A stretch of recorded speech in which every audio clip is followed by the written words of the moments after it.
This video is going to show you how to connect the wooden Pitman arm on a Wheeler Wilson treadle frame. I have the one part connected to the flywheel already, but you can see the Pitman arm has a long slit going up it. For one rule, you want your screws coming in from the back side. I've got my whole treadle upside down, but basically the screw you take your screw out, and there's a piece of felt in here. You don't want to pull this whole thing apart too much because it is old and it can crack. But there's a piece of felt that goes in between. Now, a lot of people think you spread the wood apart and then you try to push the rod over this lip. Well, that'll spread it too much where it's going to crack.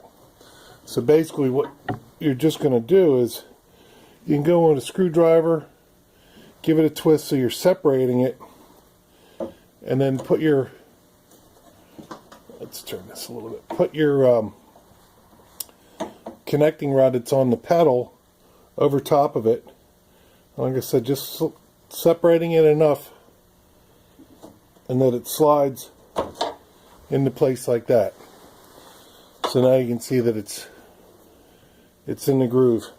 And then it's just a matter of taking your little piece of felt, sliding it back in here, and then putting your flathead screw in through the back side and tightening it up. Now you don't tighten it too much, it'll restrict the flow.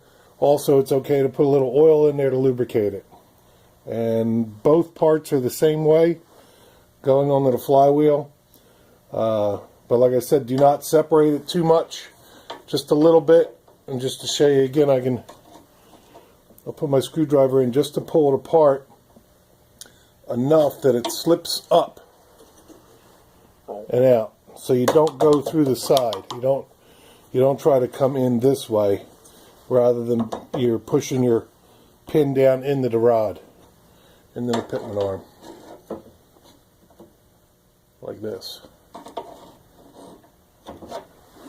And that should do it without splitting the wood.